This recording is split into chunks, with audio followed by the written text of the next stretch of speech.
বারুইপুরে বিজেপির সমাবেশ নিয়ে মামলা, সমাবেশের অনুমতি পেতে হাইকোর্টে বিজেপি অনুমতি দিচ্ছে না পুলিশ। অভিযোগ বিজেপির মামলা দায়েরের অনুমতি দিল হাইকোর্ট। 27 মার্চ বারুইপুরে এসপি অফিস ঘেরাওয়ের ডাক। আরো একবার জানাই, বারুইপুরে বিজেপির সমাবেশ নিয়ে মামলা, সমাবেশের অনুমতি পেতে হাইকোর্টে বিজেপি অনুমতি দিচ্ছে না পুলিশ। অভিযোগ বিজেপির মামলা দায়েরের অনুমতি দিল হাইকোর্ট। 27 মার্চ বারুইপুরের এসপি অফিস ঘেরাওয়ের ডাক। 27 মার্চ বারুইপুরের এসপি অফিস ঘেরাওয়ের ডাক এবং বারুইপুরে বিজেপির এই সমাবেশ নিয়ে মামলা হয়। সমাবেশের অনুমতি পেতে হাইকোর্টের দ্বারস্থ হয় বিজেপি নেতৃত্ব। অনুমতি দিচ্ছে না পুলিশ, এই মর্মেই কিন্তু অভিযোগ উঠেছিল বিজেপি। তারা অভিযোগ করছিল, মামলা দায়েরের অনুমতি দিল হাইকোর্ট। 27 মার্চ বারুইপুরের এসপি অফিস ঘেরাওয়ের ডাক।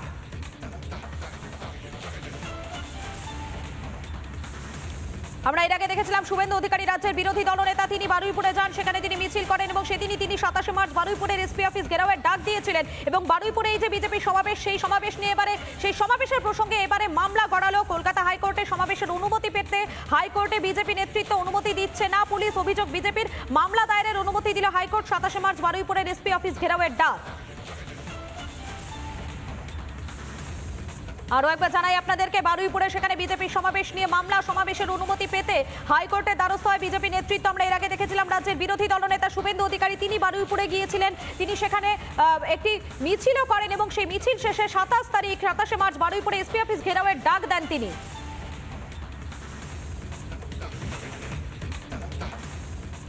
বাড়ি বাংলাদেশে, ভোটার বনগাঁ। ফের খোঁজ মিলল ভুতুড়ে ভোটারের। একই বুথে একই ব্যক্তির ভিন্ন নাম, কিভাবে সম্ভব? কাদের হাত যশে কারচুপি করা হয়েছে ভোটার তালিকায়? গোজামিল ধরা পড়তেই বনগাঁর সুখপুকুরিয়ার শোরগোল। বিজেপির খোঁচা, ভুতুড়েরাই তৃণমূলের ভোটার।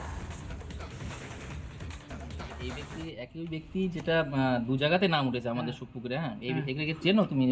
দেখেছো? না, আমি জানি না। যেটা হলো নাম, একটা নাম উঠেছে সুজন দাস, বাবার নাম সঞ্জিত দাস, আর একটা সুজন বিশ্বাস, বাবার নাম সঞ্জিত বিশ্বাস।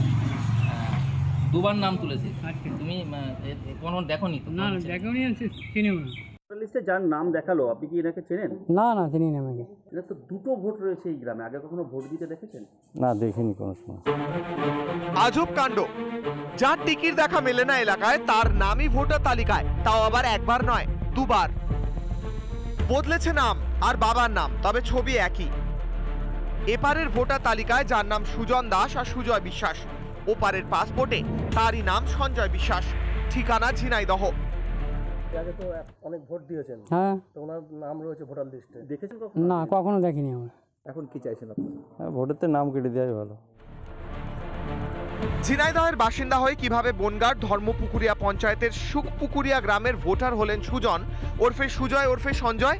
এখানে তার রেসিডেন্সিয়াল প্রুফ হিসাবে আধার কার্ড, রেশন কার্ড, যাবতীয় কোনো তথ্য নেই, শুধুমাত্র ভোটার কার্ড, এটাই তার হলো সম্ভব। এখানে সে আসেইনি কখনো।